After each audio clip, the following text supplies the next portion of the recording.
Welcome to the Bret Boone podcast. I'm Bret Boone, and join us on the program today is a man that is a part of one of my favorite Bob Boone highlights. We'll get to that in a little bit. The throw everybody talks about, but I remember when it happened, and I said, "That's Dad Tag." Anyway, recently inducted into the Kansas City Royals Hall of Fame. Pretty awesome. Uh, Ladies and gentlemen, the one and only Bo Jackson. Bo, thanks for coming on the program. Hey, Brett, thank you for having me, man. It's been a long time. It's been a long It's been a long time, time and coming. I'm excited. I want to get some things. When I was a kid, I met Bo when I was a kid. College, he was teammates with my father, Bob Boone, and it was. We'll get to that in a minute. Um, all right. One of the most famous athletes of all time. I was a Nike athlete during my career. Um, but in the late 80s, when you came on the scene, mid late 80s, it was you and Michael Jordan. I just have a random question. How many people throughout your lifetime wanted to go into business with Bo Jackson? Wow. I can't count. But I can tell you this. I've turned down for every one business that I've been a part of, I've turned down 150. I could imagine. I mean, I remember, when I'm a kid, it was Bo Knows and it was you don't know Diddley and it was you and it was Michael that were the two Yeah. guys that were everywhere. Nike, Nike was in the infant stage in the 70s, but 80s they started rolling. They Now, started to blossom. they They started to started to blossom. blossom. Yes. Um, and that's why I get, Bo's got a new product and it's just coming out on the market. It's called Bo 30 Hydration. He sent me Bo some. 3.0. Bo I'm sorry. 3.0. Bo 3.0. I just got Yes. my packets in the mail. My wife is in that she's a freaky health person. All my kids are into it. We've been down in it for the last week when Bo sent me the product, but uh that's his new product on the market, and we're going to talk a lot about that and how he decided to go this route. Like I mentioned, you're getting hit up by everybody all the Well, time, and there's only certain things it's you do. well, I tell you this, Brett. Yes, I'm getting hit up by a lot of companies, a lot of people starting up business and so forth and so on. And the only thing that I can give that credit to is my upbringing, keeping my nose clean when I was younger. Because if you look at it today, com, uh, today's kids that's playing ball, going back 20, 30 years, wow, it's mind blowing. And there's so much out there now. Back when we played, we went to the ballpark, played hard, went home, got ready for the next game. You got it now. You got it now to where people are all over the place. People are all over the place. But it is hard to stay on that track to be successful. You have a few guys that are doing that. But for us, we couldn't venture off of that track when we were playing because we knew that we only had that one shot and we had to make it work. We had to hit the bullseye every day. I agree with you. And I just did a show recently with Albert Bell, who's a guy I Yeah, played against for a lot of years and a beast in the box. And we talked about that. The players today, it is different. It is different being a player in 2024 than it was when you came up, which was 86. I mhm. got into the big leagues when I in 1992. And I remember thinking I can't spend any time out of that lineup. Somebody's going to take my job. I got to drive in runs. I got to do this to get to the next stage of my life.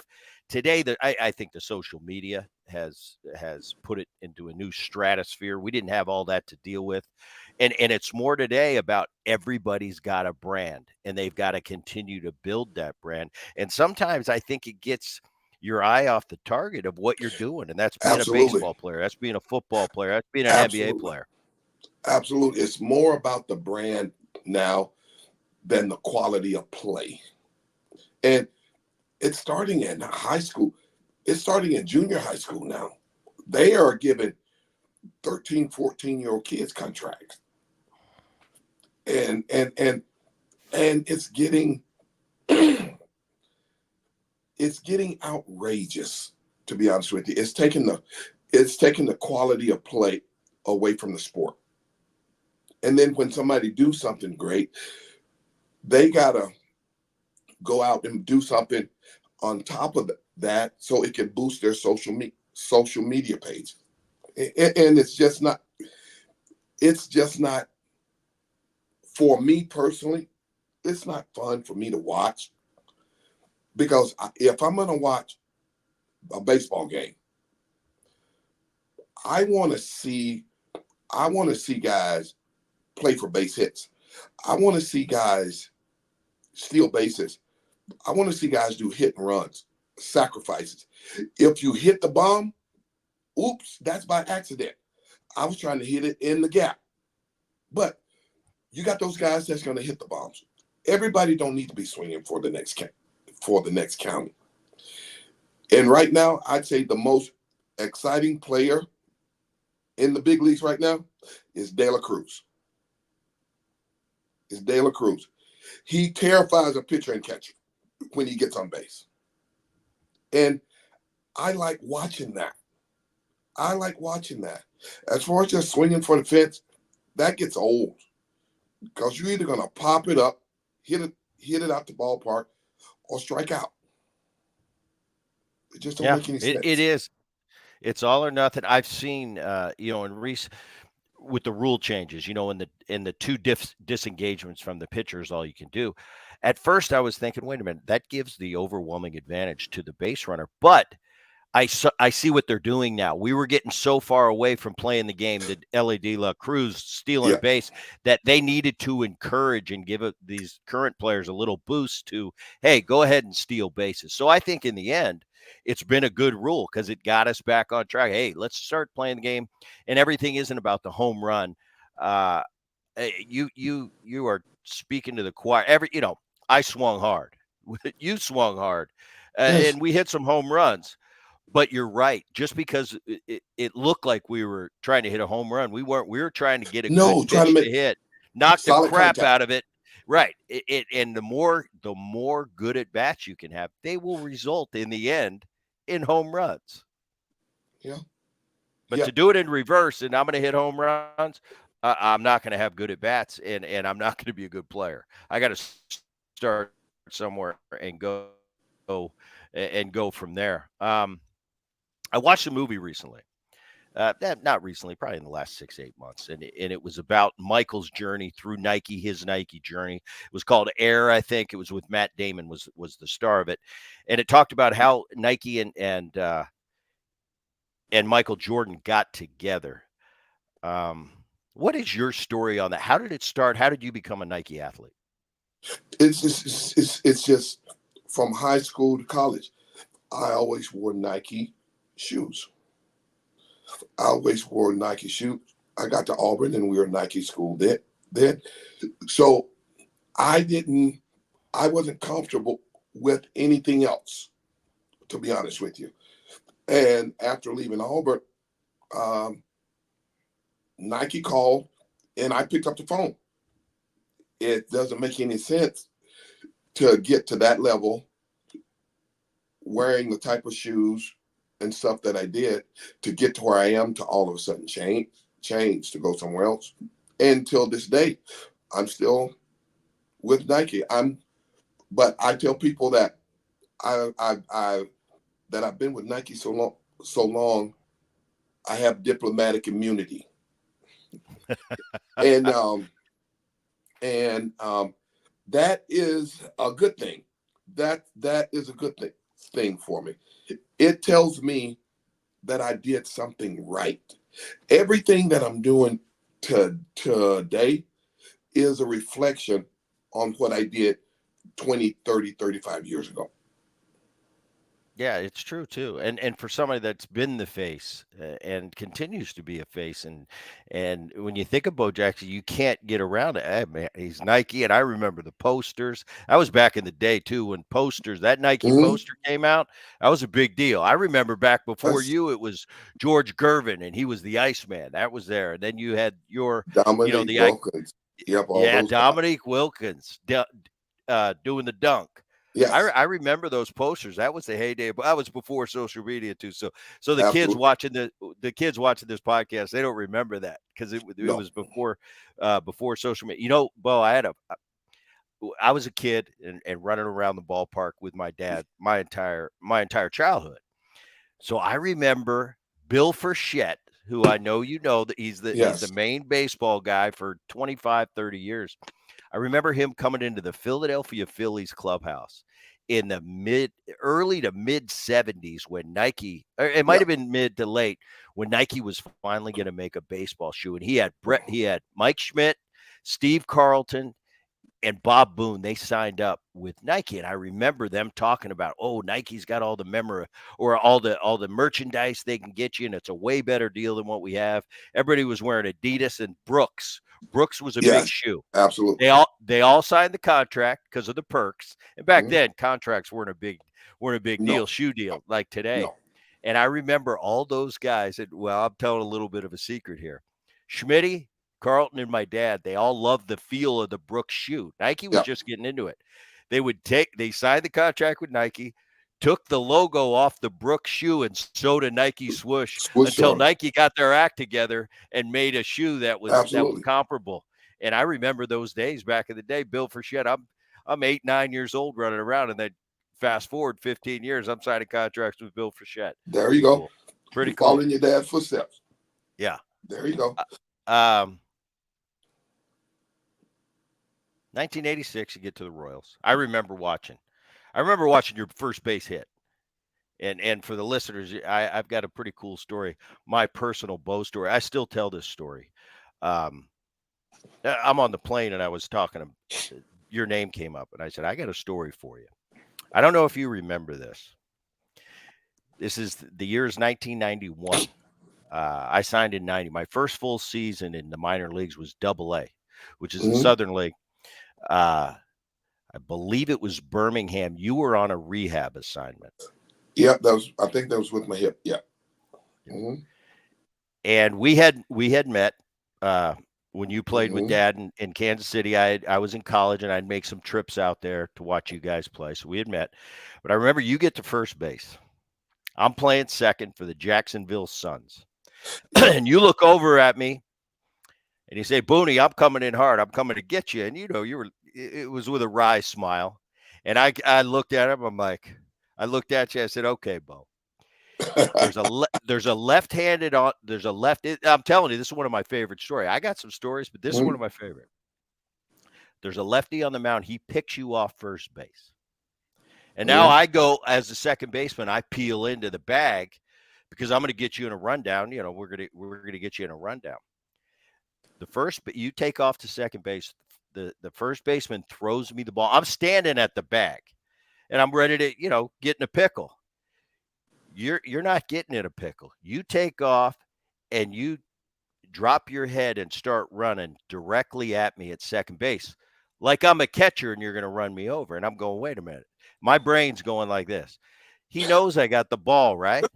He knows I'm sitting here with the ball. And that's back before replay. So if the throw beats you by 15 feet, you're up pretty much in those days, you're automatically out.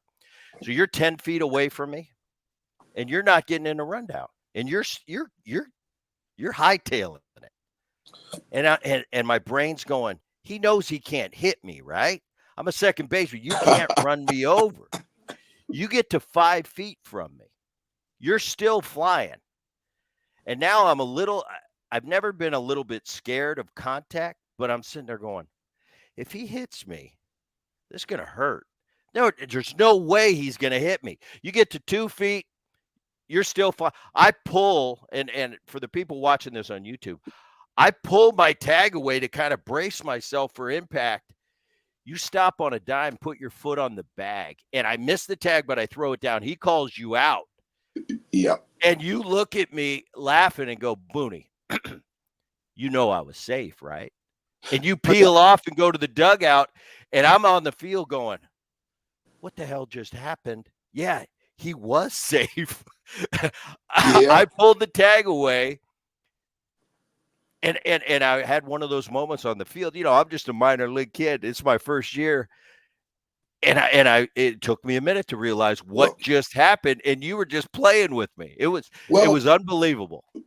but the thing about it,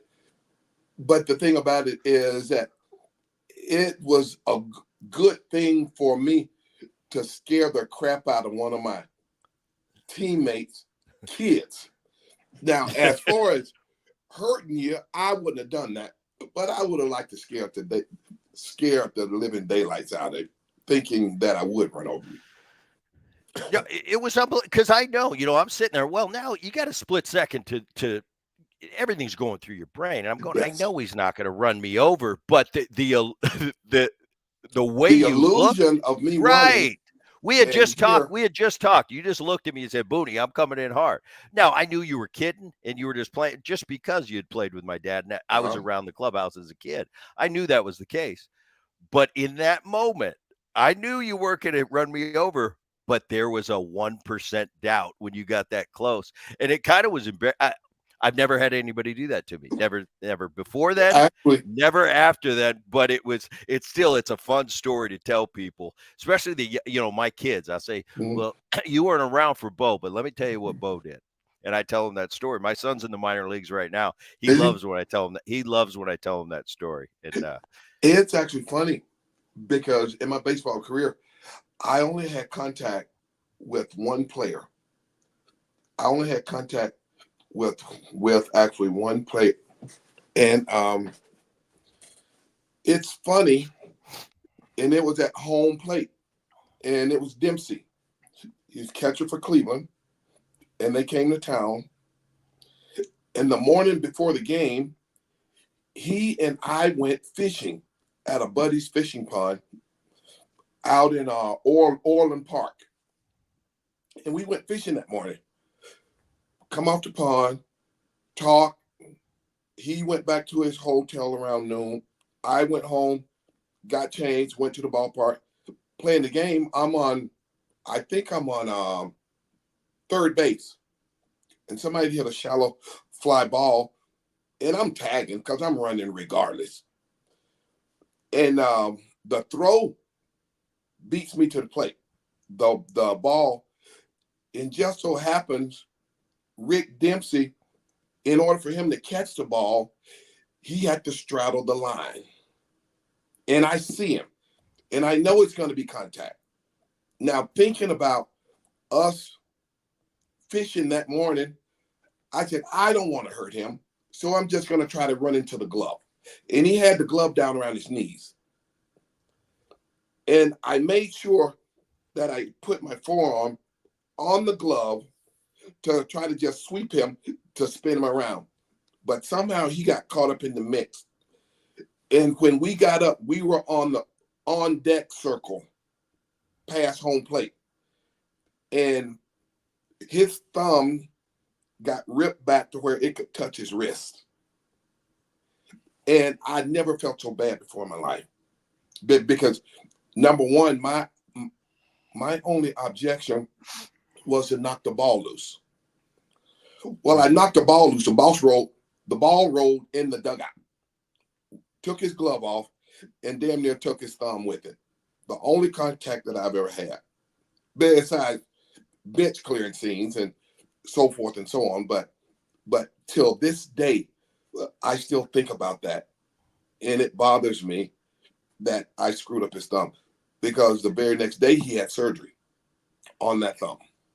And what was that afterwards? Because there's always times in sports where we're Yes, out there and our job is to kick your butt. It doesn't yes, matter what sport you're doing, but 100%. there are moments like that. And I could imagine you're fishing the day of, and you're not going to knock the crap out of him that night. Most of the time, we're unapologetic on the field. I mean, what Yeah, happens happens. With drills, there's fights, and usually there's no making up after the game. It's kind of the competition of the game. But in that situation, did you call over, make sure he's okay? yes, yes, yes, yes. Until this day, Rick's brother supplied me with golf shafts because he was a long drive guy. He supplied the long drive guys Oh, okay. with golf shafts, and I deal with him, talk to Rick, and so forth and so on. And this has been over 30 years ago. This has been over 30 years ago. And I could see that play as plain as day. I've never intended, I never ever thought about hurting someone intentionally in baseball, period. But I would run hard base, but the infielders, they used to always say, you are the only guy that we can hear running, and you're 20 yards away, and it sounds like a buffalo running. If we would turn our head, we couldn't tell the difference between a buffalo running at us or you, because it's just the way you're grinding in the dirt and picking them up and putting them down so fast that it's intimidating, because our job is to catch the ball first. So we can't look at you and catch the ball at the same time. So guys would always say, you scared the crap out of me, man. No, it's true though. It's true because, and I think it's for obvious reasons. You're a Yeah. football player.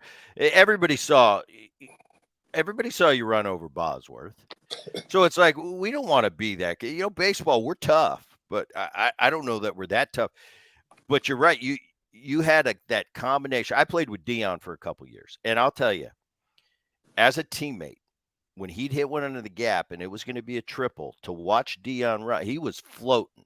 Your speed was different. It was speed, but it was also, oh my goodness, the power. It was a combo. Dion was floating. You weren't scared to run into Dion, but with your speed and just the and I'm telling you, at the time, we everybody's watching you play football in Mhm. during the football season, and now we get to play with Bo in the baseball season. It's can't miss TV, but it's like that speed and comedy. There were tough guys that were coming to second base, and I never worried about anything as long as I got my feet up in the air. I couldn't get hurt There unless you go. somebody had a dirty slide. Yeah. I was never worried about that. Kirk Gibson would always try to get me. Will Clark would try. There were some guys that came in pretty good, but I got to admit, the Bo Jackson thing, it was just a little bit different because it was that combo of off the chart speed and that football power that kind of gave you that little bit of an edge in Yes, people's yes, brain to make yes. them make a mistake. But it would actually mess with you from a mental standpoint, to Without a doubt. where, because but my teammates in Kansas City, including your dad, they said, hey, stay out of the way of the football player. Stay out of That's the way of right. the football player, That's and right. so forth and so on. But yes, back then, man, those 4.5 years I had in Kansas City was outstanding. And playing with your dad, but until this day, I get death threats from Harold Reynolds about that play, because he said that if he had scored in that game, they probably would have elected him mayor of Seattle, because they would have won. That was the bottom of the ninth inning. The score was tied. And if he had scored that run, they would have won the game. We came back 2 innings later and beat them 11-9 in that I'll tell game. you, Harold, and I've got a separate story with Harold because 3 years later, I was the heir apparent to Harold Reynolds, and I came up, through the minor leagues to the big leagues, and I replaced Harold Reynolds in Seattle Mhm. at second base, and I remember the stories then because here's the weird thing: that was a year I was playing summer ball. I had flown into town for some reason to meet my dad. My mom was on the trip in Seattle, and I just Yep. happened to be at that game. I just happened to be at that game. And it was one of those things where even a baseball, but we see things every day. Fans react one way, but I remember that throw and the tag and Harold's out and the look on Harold's face. And then when I got to the big leagues in Seattle, he was still talking about that story. So I know what you're talking about when it comes to Harry. He Um, asked your dad, he asked your dad, who cut that ball? And your dad said, No nobody. cut. No He cut. threw it from the warning track. And Yep. Harold said, no way. He isn't human. He said and the next day we are out stretching and out on the field. And I got my back to their dugout, and they are coming out. And Brett Saberhagen is facing their dugout. I got my back to the dugout, and they say, Bo, Harold Reynolds is looking for you. And then they say, Bo, Harold is jogging this way. They said, Bo, Harold is sprinting towards you. So I just keep my back to him and don't say nothing, stretch it. And he jumps on my back. He gives me a few choice words and said, I can't believe you did that to me. And I'm still stretching and I'm talking to the guy, but I'm like, there's a fly on my back or something. Is there a net on my back? He called me all kind of names. And he said, I picked up the newspaper this morning. I expected to pick up the newspaper and it read Harold Reynolds scores the winning run over Yeah. the Royals. Instead, he said the whole sports page, it had two words on it, the throw in my Yeah. face.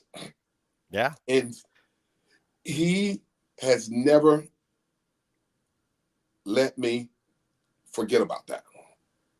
And it's cool though because it's something still to this day. There's a few, there's a play, and you've got a few of them in your Mm, career, just you alone. But there's a few plays that are kind of iconic. That when that the anniversary of a play, it seems like every year at some point in the baseball season, there's going to be a week where we're playing that throw, and Harold gets to, Harold's a big star now, so he's on the MLB. He gets to talk yes. about himself again and tell the stories over and over. So at the time, I'm sure Harold was pissed, but in the long run, it's really Yes. benefited him about being a little slower than he should have been to get home. Yes. Um, With us in our old age, we have sort of kissed and made up. So we yeah, just laugh about it now. yeah, But we joke about it now. But those were the days that I consider baseball was baseball was fun and it was original and it was pure.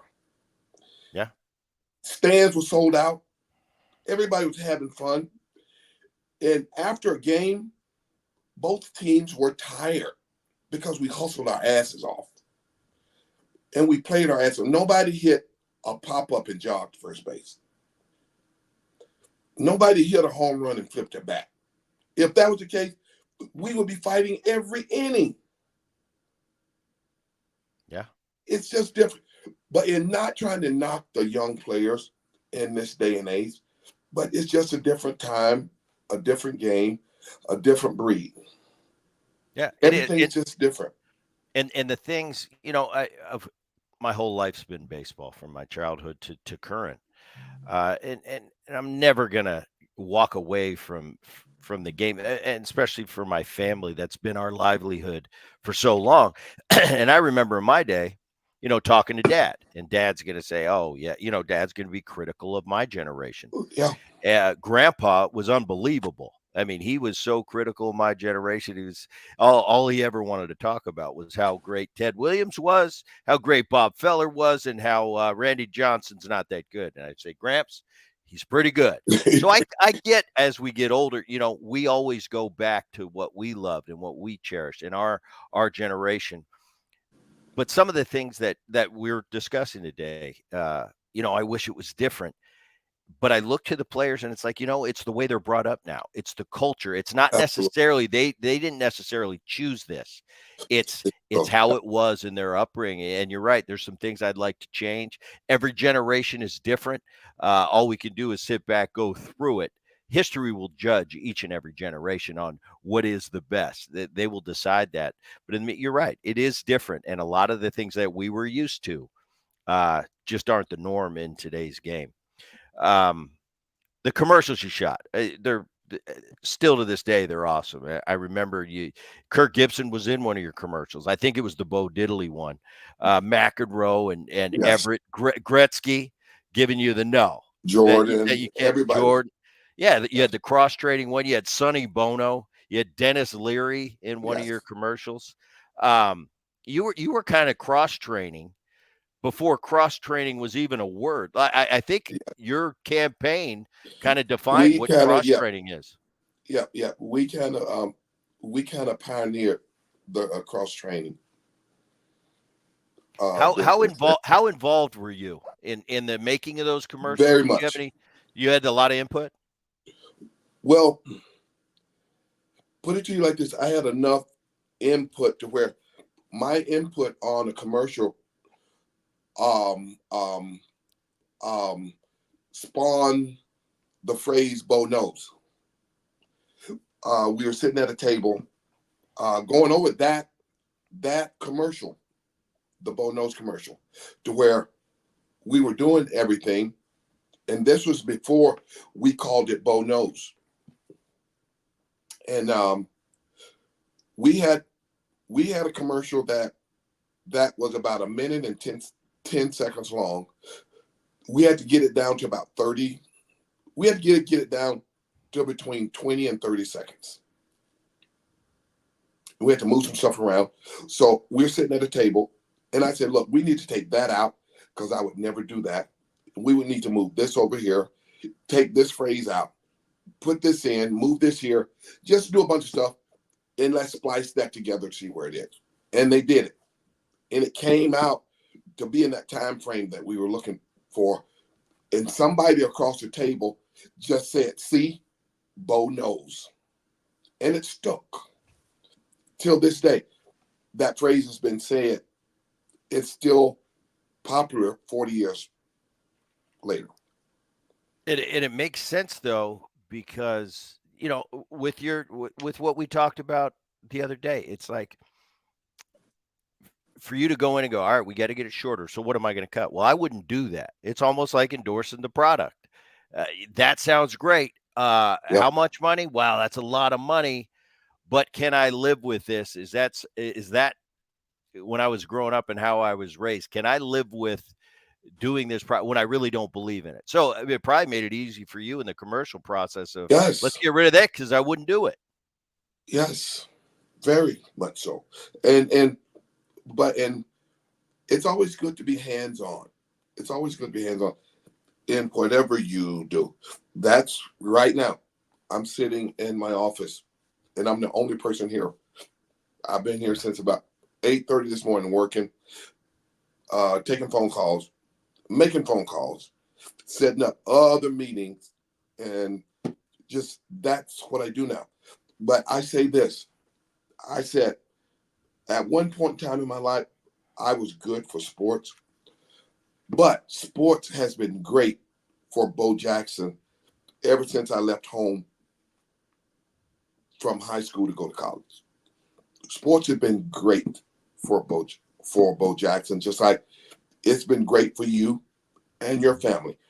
It's opened doors for us that we could have never gotten open any other way except for through sports and so forth and so on. So with me now, um, take for instance my businesses. Yeah, and not that I'm bragging, but a lot of people call me back when I call them. I hear people talking about, well, I can't get phone calls back. I can't. For some odd reason, and it goes back to my past, I did something right to where people return my phone calls. Same thing with you. You call out and ask guys to come on your show. Mhm. Guys come on your show because they respect you. They respect your dad because you did something right back in the day. So from sports, it has allowed me, like I said, to have my Bow 3.0, which is my sports drink. It's a powdered sports drink. I have another bottle drink with in partnership with Johnny Damon called A Game. Yeah, I see. I see that. I see the A Yes, game thing. yes, that's Johnny Damon and myself. It's up and down the East Coast. I have my CBD company that I partnered with Massage Heights, who is one of the largest massage companies in the country, and they sell my both my Promise Drops, and that if anybody's interested, is PromiseDrops.com. We have sleep gummies.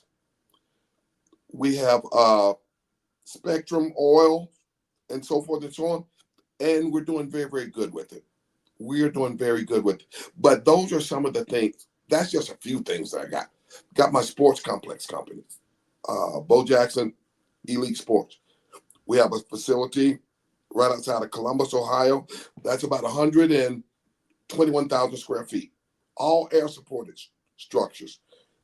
And I got two here in Illinois. And that's what keeps me busy. Got my food Yeah. company. So You got a sports lot of you got a lot going on. sports has me.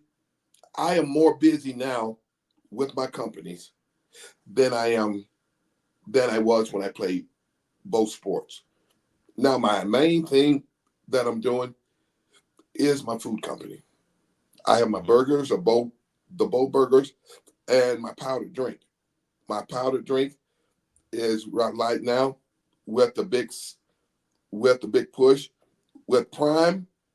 You can get it on Amazon or go to our website. But again, and for on Amazon doing Prime, we're offering up to 40% off on this product and so forth and so on. So, and I tell you this, just like you, I don't associate my name, my brand, or anything I do with something just to make a buck. I don't need it.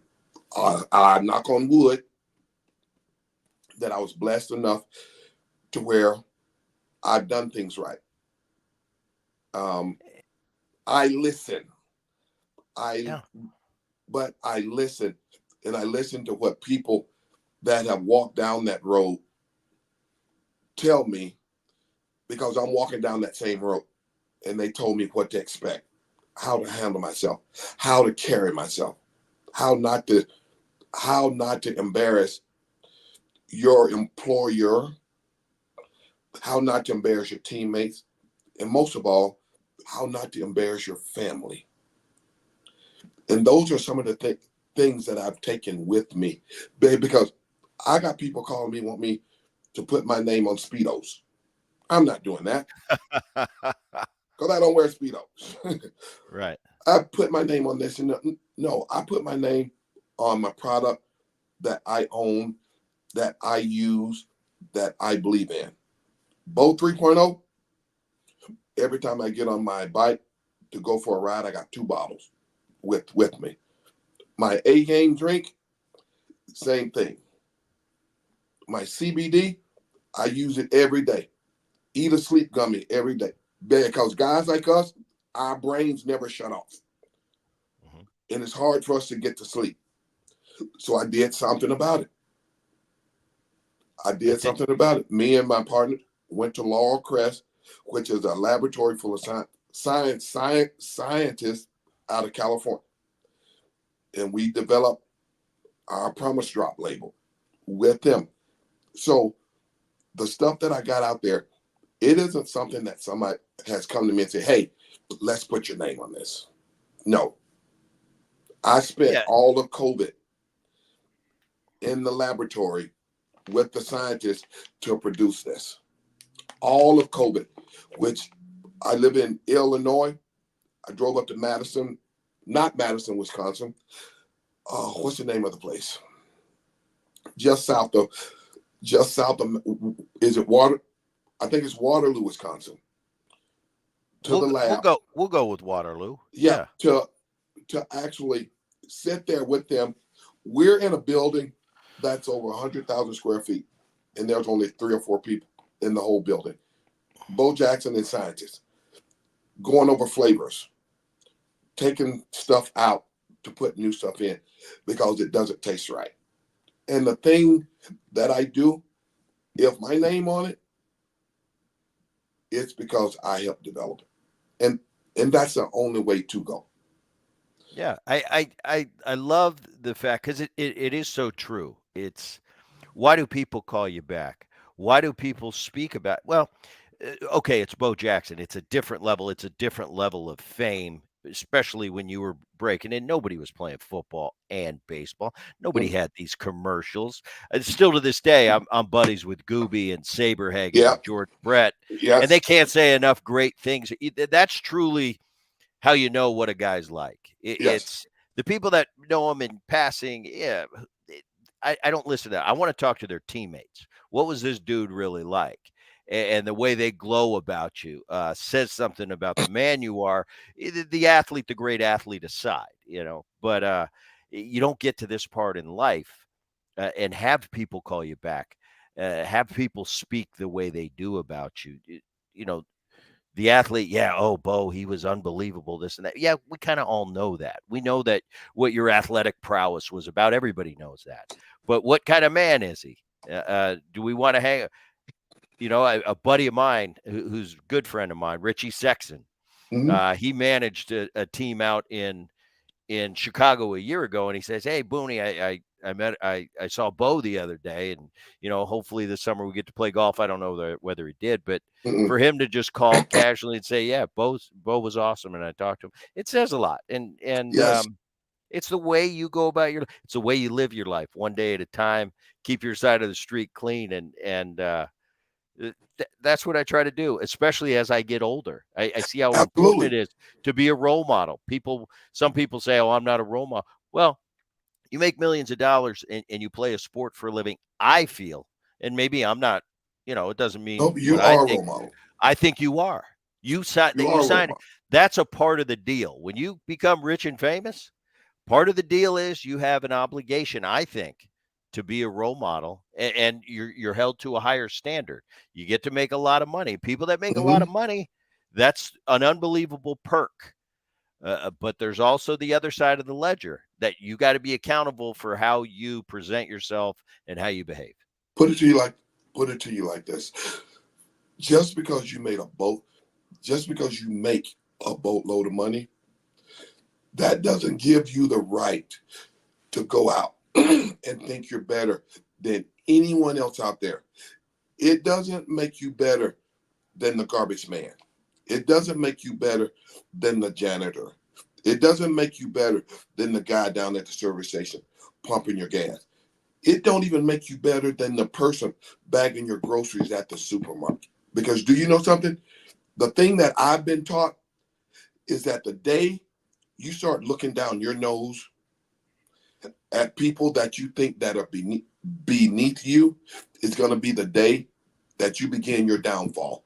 You're going to tumble down that ladder twice as fast as it took you to climb to the top of that ladder. If I cut my finger and cut your finger, your blood is red, my blood is red. It's no different. You can't tell your blood from my blood. So why should I treat you as if I'm superior than you? No, it doesn't work like that. People ask me this, and I'll tell you a story. 3 weeks ago, at my induction in Kansas City, do you know the best part of that for me was?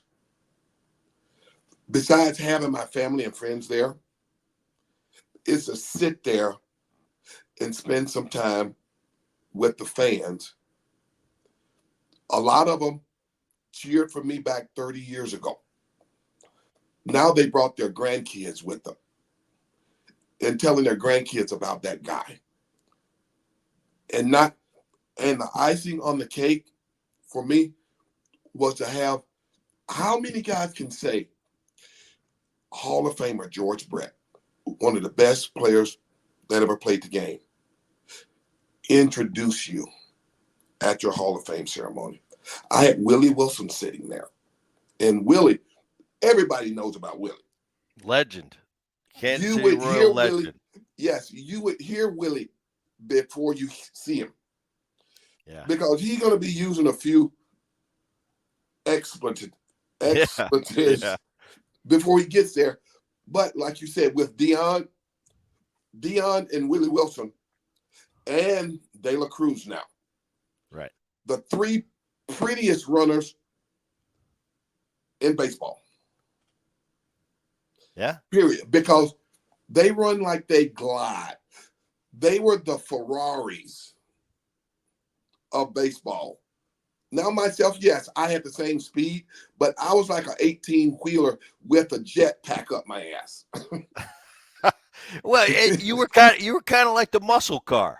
Yes, yes. You were that 800 horsepower, but it was revving up. You heard them coming. It wasn't. There you go. Yeah, yeah. I So yes, my time, my time in baseball, in all sports was great. I wouldn't go back and change a thing because if I went back to change one thing in one day, I wouldn't be here having this conversation with you. yeah, that's true. That's true. So I am thankful for what I have, what life has given me, and what I'm looking forward to. Because right now I am a papa. And the best thing in life right now is spending time with my two grandsons. Yeah, Aiden, who is 3.5, and Leo, who will be 9 months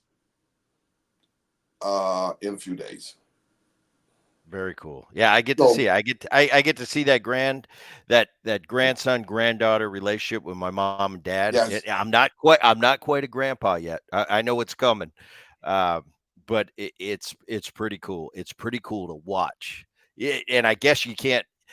I guess I don't know what it's like until it actually happens to me. But from what Brett, I I tell hear, you this. the way I see my dad light up when my youngest brother Matthew, who was in Kansas City a lot with Yes. you guys, his daughter comes to visit him, it Mhm. lights him up like nothing else. Listen, it doesn't matter how tired you are, how bad you're feeling. When the grandkids walk in the door, that's instant medication. That's instant healing. Now, we as parents, we simply forget about you as a kid, as our kids, because of the grandkids.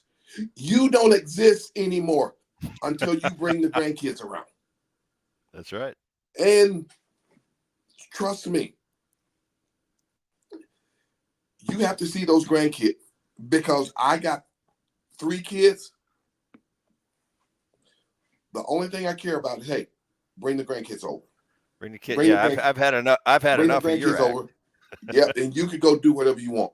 Yeah, Go, yeah, just go. Leave us alone. yeah, Because the thing that grandparents do, we spoil the hell out of our grandkids. yeah. And I love that. That's the best gift that God has given me outside of outside of his parents and the rest of my family. Very cool. I got to ask about Auburn. Okay, and this is a hypothetical. I asked Dion this. Bo Jackson, if you came along, if life was different and you came along today, Oh my God. what kind of deal would you sign NIL wise? Oh my God. I was thinking about it. I'm like, I had Dion on, and I'm like, well, Dion, with his Well, personality, his brand traits, he's make a lot. But then I'm thinking, Bo kind of just showed up. I couldn't imagine the type of well, NIL deal you'd have. I would have an NIL deal with football. I'd have an NIL deal with baseball, and I'd have an NIL deal with track because I Yeah, lettered in all 3 sports, all American in all 3 sports. And who knows? Who knows where I would be? But I tell you what, I would be happy. you'd have a lot more money a lot earlier in life. Um, Who would even think about playing pro ball? exactly. Why? Why? I would probably Um, have to take a. I would probably have to take a pay cut to go to the pros. to go to the pros, you think, well, you just want to extend your eligibility. Give me 8-year eligibility in There you college. go. I'm I'll just telling you. keep running. But like I Before the said, I can't knock these kids. If they are getting it, they are getting it. But I think they're getting it the wrong way, Brett. I think they're getting it the wrong way. There should be rules and stipulations with this because Yeah. kids don't know how to manage the type of money that they're making. And they're going, who needs $100,000 watch in college? Who needs a Right. $200,000 sports car in college? See, What happens if they go out and tear up a knee tomorrow? I wonder too. I wonder too. Like, okay, let's take for granted take for instance the quarterback at a big time university who's getting a $3 million NIL deal, and now that lineman, Is getting pissed because he ain't making nothing, but you got to protect him. Guess what's going right? to happen? You're blocking for That him. quarterback is going to get ate up this year because Yeah, unless you're sharing part of your you, NIL with me or correct, I'm getting something, then correct, why should I block for you? right. At I'm least in going to the go through the NFL, motion. Yeah, right. At least in the NFL, the linemen, yeah, they're not going to be paid like a skill player, but they're still they'll still get paid. doing very well, making Yeah, they're millions still of getting paid. dollars. It's, But if you got a quarterback in college making 3 million as a 19-year-old, and you're doing the woo, grunt work on the line, and you're getting an NIL a share of a 10 or 15 grand, you're going, wait a minute, I'm getting I'm getting uh, I'm getting some mailbox money. This guy's getting he could buy a new house money. So there might be a little resentment, especially at that young of an age. yes, but and I say that there are ways to fix that. There are ways to fix this. I think, but I think what has happened, and this is my opinion, I think they put the saddle on the horse backwards and smacked it on the ass and sent it out the barn. Because That's you're just thinking right now it's well, too late to do it, or can we still no, get it back? this can be fixed. It can be fixed. But like I said, it's called rules and stipulations. I don't think it's right for a kid to enter in the transport portal until after his sophomore year. I think Yeah, it's only fair for the university. If I'm going to pay you $3 million, you're going to finish your college career at this university. You aren't going to get pissed because somebody jumped in your butt because of something, right, and you decide at the end of the year you're going to enter the transport pool and take our $3 million with you. No, it's going to go in a fund. It's going to go in a trust fund, and you'll get a stipend off of it every month until you graduate and you go pro. And if you decide that you're going to leave, guess what? The university keeps what's left in that account. yeah, because the player, you're right, the Because player you had can go get another NIL with somebody else.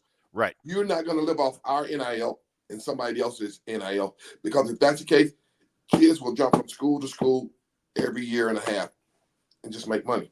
right. They can hold their institution hostage. Yeah. They have too much leverage Yes. with the university. But Instead, I am not. I agree. I don't like this portal. How it's just it's every year. It's he's going, and there's got to be more rules where okay, you can do it, but you kind of have to jump through hoops, and it's not just an easy thing. I can just declare there's some rules and there's a process to it, which in the end uh, doesn't. I don't know. It doesn't make it something that's glorifying to do. Yeah, Yes. I know. I'm fine. I'm trying to find the words for it, but it doesn't make. It's not just an easy thing. I could push a button, and No. I'm at LSU today, and I'm at Auburn tomorrow, and oh, there's some money over here. I can go over there. No, you can do it, but there's a process, and it's something that doesn't. Yes. Right. It doesn't feed you to do it. Like you don't okay, I'm going to pick my school this year, pick it next year. No, that's not the thing. We want you to go to your university, be known with that university, be successful at that university and not be changing. The portal is for that last that last ditch like all right, it didn't work out here. So yeah, here's a way you can do it. You got to wait a year, you got to do this. Not something coming in and oh, it's something we do every year. But the big thing for me, it's not the money that the kids are getting, but because there's no rules and everything so lax, it's teaching kids. For me personally, this isn't nobody talking but me. For me, it's teaching these young athletes how to run away from their problems instead of sit back and deal with it. Be a man, stand up to the plate. I don't think there's one kid playing in this day and age could go through a rip, but an ass ripping that we got from our coaches when we played. I don't think there's a kid that could handle that. Everybody's too offended. Yeah, yeah, and that actually made me tough. That that made me tough. But I got a good example here. My rookie year with the Raiders. This was a week before the Seattle game. I got into it with I think the defensive coordinator, defensive line coach, because me and the defensive lineman, we were going back and forth because somebody wasn't peeling off their blocks right. And I said something to one of the defensive linemen, and the defensive line coach jumped in my ass, and I jumped back in his. And the last thing he said was, "You just make sure that you do what you got to do." And I turned around and looked him in his eye, and I said, "Show up Monday night, and I'm gonna show you what I'm gonna do." That's how you handle an issue. And on that Monday night, when we played Seattle, after that game, that defensive line coach came up to me and shook my hand and said, "Mr. Jackson, what you did out there tonight was impressive, damn impressive. And you showed me instead of talking about it." And not that I'm bragging on myself, but if you want to be successful in life, period, it doesn't have to be sports. It can be anything you put your mind to. Let your actions speak for you. Yeah. That's Let your actions speak for you. People, I watched today's game, and believe me, with the disagreements, with the agreements, I'll always be. I'm a baseball lifer, but I look at the young players today, not just in baseball, in all sports, Mm-hmm. and they come up, and the argument is, "Hey, we don't want you to make it tough on them. We want Mm-hmm. you to welcome them, be a part of the team. Maybe we'll get some more production quicker from a young player." Yeah. That's that argument. When I came up, when you came up, I'll tell you what, I was, you speak when you're spoken to, you earn your stripes. We'll let you know. I remember to this day coming my rookie year, and Jay Buhner to this day, one of my mentors, put his he took me under his wing, but it was tough love. And it was Booney, get Yeah. your ass off this bus. You go on the scrub bus until You you go to earn the scrub. right to hang with it. And I'll tell you what, I used to do it. I used to laugh, but it was so rewarding when I earned my stripes. What I had Absolutely. to go through, the fighting, the clawing to be accepted, and to finally kind of have Ken Griffey Jr. looking at me and go, "You're a big leaguer, kid."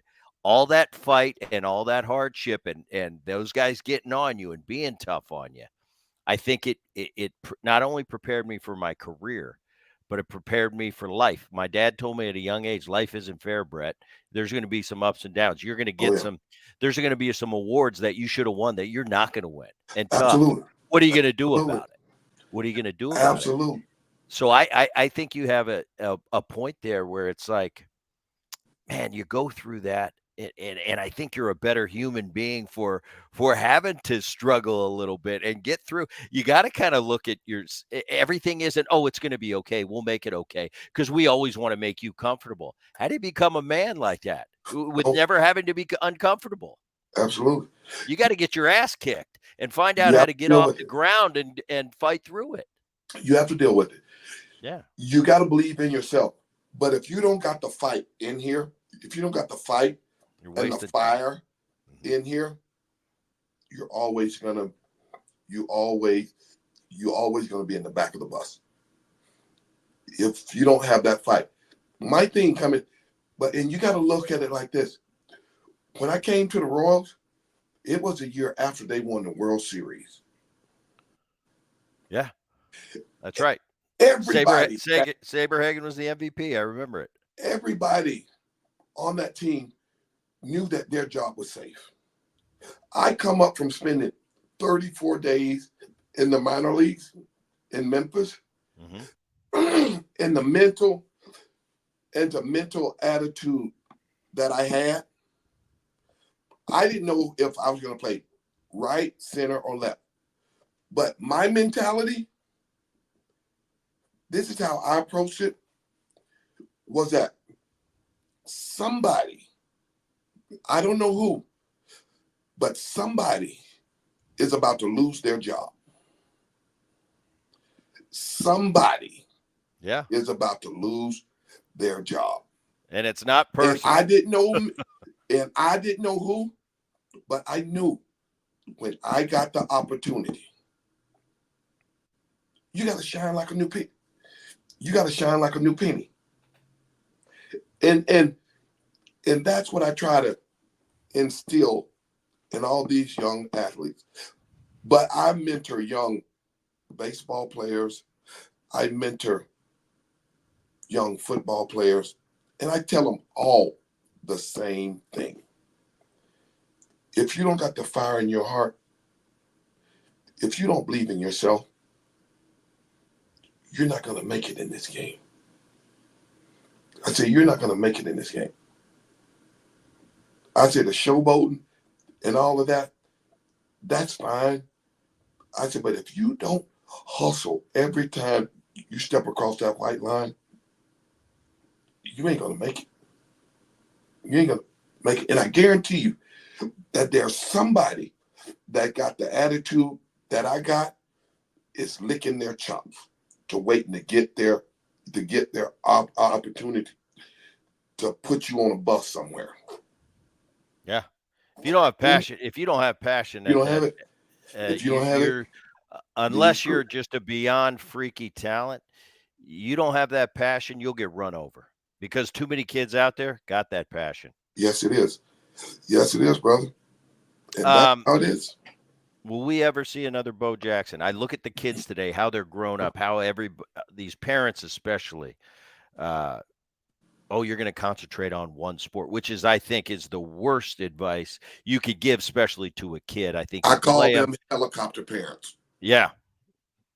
Let your kid, let your kid compete in whatever sport he wants or she wants. Let them choose the sport that fit them. You can't do it for them.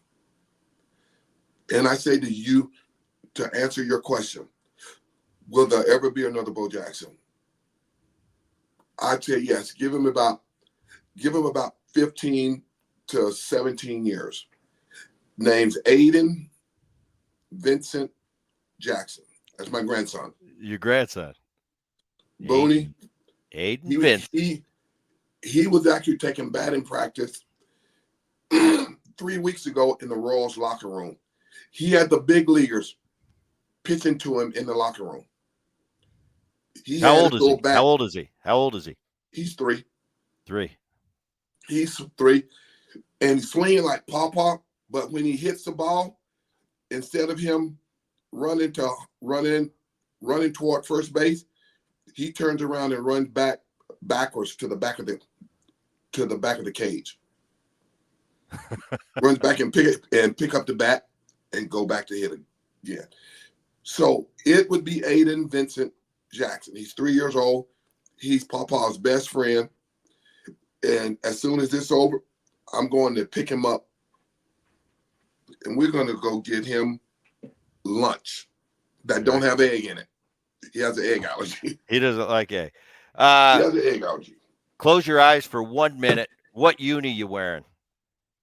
Raiders, Excuse me? Auburn, Royals. Close your eyes for a second. What uniform, when you envision yourself, what uniform you're wearing? Royals, Raiders, Auburn. It doesn't matter. Yeah. It doesn't matter. I enjoyed my ass off with whatever uniform I put on. You forgetting the Raiders. No, I said You Raiders. White forgetting the Sox. Angels. You forgetting Angels the are Angels twice. last year you were with the Angels. Yes. White Sox. White Sox. Yes, but like I said, I try to leave my footprint wherever I go. I try to leave a footprint and say, hey, Bo was here. Not something grandiose, but just to say, hey, I was there at one time. I was there at one time. I don't want to be the best. I just want to be one of the cylinders in that V8 engine that's getting that car down the road. Well put. Last one, and I'll let you out of here. I got I got personally from a kid that just came a little bit before Bo Jackson. So I've got my personal highlights that I remember of you. I remember the home run you hit in the All-Star game. I Mm-hmm. remember obviously we talked about the throw. Everybody, I didn't ask you about running up the wall because I'm figuring everybody asked you about that. Running over Bosworth, and I remember all those Nike commercials. If Bo Jackson were going to make a highlight reel, I'll give you four. What four highlights you putting in? Could be anything. You're going to show your grandkid. All right, here's my four favorites, buddy. Four favorites. Wow. A lot of them isn't me performing. I know of two I'm not performing on the field, but it got to do with sports. Number one, the very first one is after my freshman year, the Alabama-Auburn game. We beat them for the first time in 10 years. We're in the locker room. We went in, said a prayer, sang our fight song. Coach Dye said, hey, I don't know about you all. And this was only his second year at Auburn. He said, I don't know about you all, but I'm going to go out and celebrate with our fans. And we all piled out of the locker room. And the thing that I did was I looked for my mother. Now, my she raised 10 kids by herself, Bret, in a house that's smaller than your garage, 700 square feet. And all of us, nobody got in trouble. She was, if we need an ass whooping, she administered it. She worked during the day, cleaning houses, at night, cleaning hotel rooms. The only time I got to see her was on Sunday. She had Sunday off. She made us get up and go to church. Clean up the yard first and go to church. And I noticed how nobody noticed her in her job. They just saw a maid. That's all they saw was a maid. Black lady, that's a maid. But when we came out to celebrate with our fans on the field, it moved me so much till I forgot about what we had just done. We beat Bear Bryant. I forgot about that because I saw all these people, all Auburn fans, strangers, hugging my mother, kissing my mother on the cheek, making her feel like she was the Queen of England for allowing her son to come to Auburn to play ball. That's number one. People recognizing my mother. The second one gotta be, wow. The day I got thrown out of a baseball game in Kansas City against the Brewers on purpose. It was July 21st, 1990. I took strike three right down the pipe. I turned around, gave the ump a few choice words, and called him an MF and said, you need glasses. And he says, you need to get the F out of here. You out of here. And I looked at him, smiled, and said, thank you. And this is the very first inning. I go to the locker room, take off my clothes, put on my shower shoes, sweats, T-shirt, go out, get in my Corvette, drive to the plaza Stop at Popeye's Chicken because they had just come out on the scene. Got two-piece dinners. Went to the hospital down on the plaza. Got into bed with my wife, who had just gave birth to our daughter that morning at 6 a.m. And I spent the evening with my wife and my baby daughter at the hospital and watched the Royals beat the Brewers. So that's the second most important thing in sports that I've done. And the third and fourth, we could pick anything. It doesn't matter. It could be the Monday night game in football, and it could be the Harold Reynolds throw or the All-Star home run. That's how it is. But the first two, I really wasn't playing. It was admiring somebody. That is cool. Bo Jackson, I appreciate you, man, coming on. This is a lot of fun. It was great catching up with you. For all you out there watching the Bret Boone podcast now on YouTube, get the Bo 3.0. 3.0. 3.0. But you can get it at 3.0.com, or you can get it right now on Amazon doing Prime and get a big discount.